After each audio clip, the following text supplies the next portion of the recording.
So here is question number 11 everyone. Two identical solid cylinders are released from top of two inclined planes of equal angles. If one cylinder is in pure rolling and other is in pure sliding motion, then we are having four options and we have to mark one. Speed, the options are talking about. So let us calculate the expression for speed in both the condition. In case of pure sliding, we are having, suppose this is the inclined plane on which the cylinder is kept like this. So there is no case of rolling, only pure sliding. So it will move and gets here with velocity v1. H is the height. The potential energy will be completely converted into translational kinetic energy only. As there is no rolling, there will be no rotation. So we can write PE, that is mgh, equals half mv1 square. We'll get the value of v1 finally, that is under root 2gh.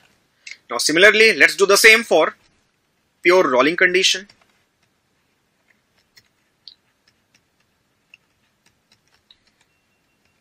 The same inclined plane, same inclination theta, cylinder is rolling purely. There is a condition of pure rolling. It means the potential energy will be converted into kinetic energy, but translational as well as rotational. So we can write the total potential energy will be kinetic energy of translational plus kinetic energy of rotation. So mgh will be half mv2 square plus half I omega square. Now omega can be written as v by r whole square. So mgh is now half mv2 square plus moment of inertia for this solid cylinder will be mr square by 2. So mr square by 2 into v square by r square. R square cancel out and we have got the value of v2 square after solving, that is 4gh by 3, or v2 is under root 4gh upon 3. Now since it is clearly concluded that v1 is greater than v2, sliding one has more speed, so it will have less time. So therefore T1 will be less than T2. Now let us read the options. The sliding will reach bottom later with lower speed. Wrong. Sliding has greater speed. The rolling cylinder will reach the bottom later with lower speed. Yeah, this is true. The rolling one has lower speed and it will reach later. So we'll go with option number 2 only, which is absolutely correct. Now move on to the next, that is 12 number. So here is question number 12, everyone. If angular velocity of a point object is omega, given as I cap plus 2j minus k cap radian per second, and its position vector is vector r, that is I cap plus j cap minus 5k cap meter, then the linear velocity of object will be what? Now we know in vector form, velocity vector is given as omega cross r. Now we can calculate this cross product using determinant method. So we have vector v as I j k cap. Omega is 1, 2, minus 1 and r is 1, 1, minus 5. Now solving it, I cap minus 10 plus 1 minus j cap minus 5 plus 1 plus k cap 1 minus 2. Now after solving we will get vector v as minus 9 I cap plus 4 j cap minus k cap simply. So therefore we can say that option number 1 is correct as it is matching with our final result. So option number 1 everyone. Now move on to the next, that is 13 number. So this is the question number 13 everyone.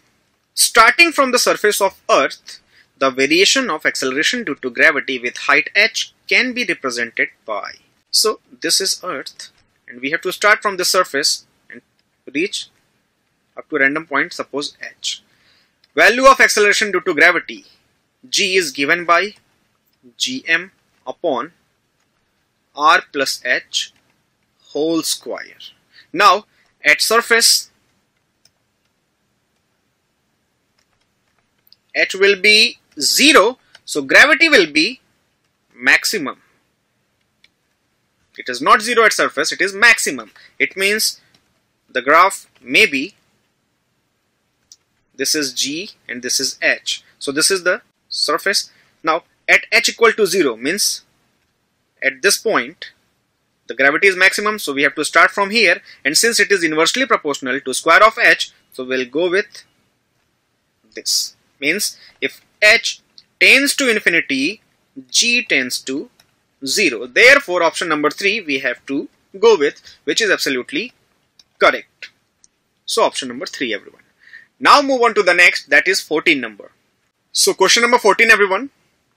When a force of 100 Newton is applied on a wire of uniform cross section as shown in figure, then length of wire is increased by 1 millimeter. The energy stored in the wire will be what? Now elastic potential energy stored in V volume is given by half of stress into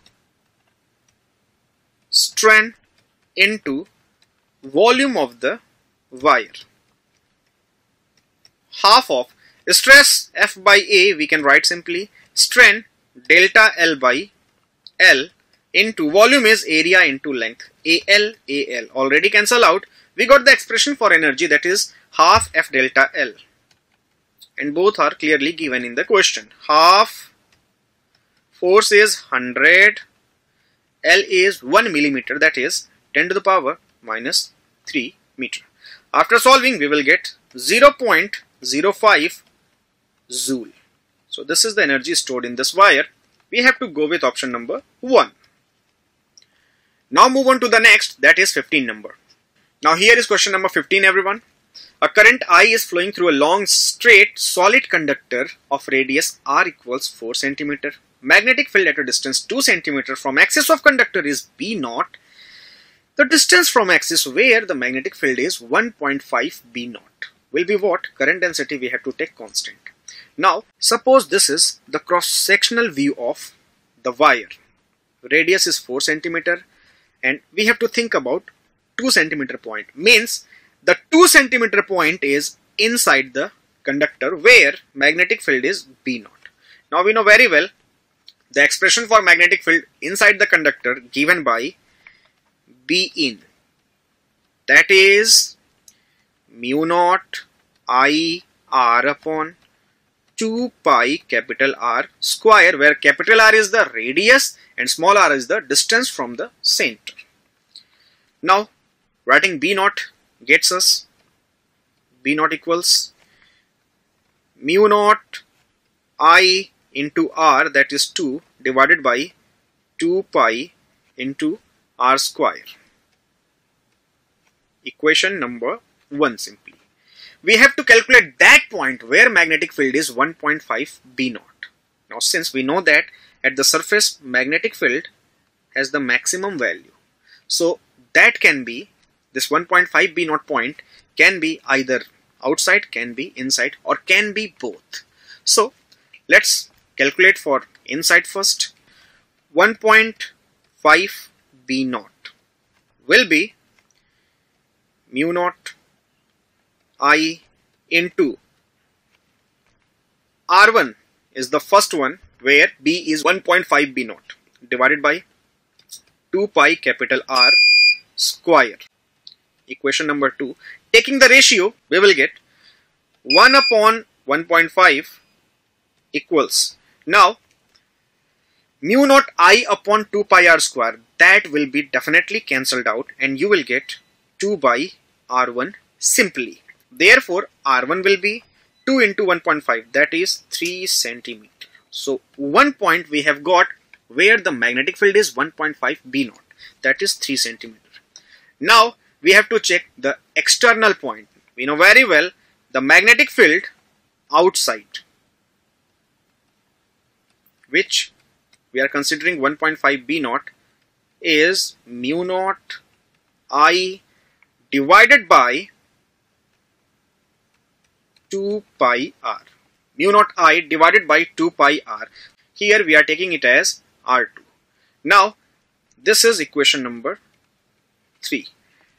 Taking the ratios for 1 and 3, again we will get B naught upon 1.5 B naught equals mu naught I into 2 divided by 2 pi r square whole divided by mu naught I divided by 2 pi r2. R2 we have to calculate. Mu naught 2 pi, mu naught 2 pi, I cancel out here. Then after we will get 2 by 3 equals, this goes at the top, so 2 into R2 divided by R square. Therefore R2 will be R square by 3, that is 4 4 just 16 by 3 centimeter. So both 3 centimeter and 16 by 3 centimeter are available, and fourth option says both 1 and 2. So we will go with option number 4, which is absolutely correct. Now move on to the next, that is question number 16.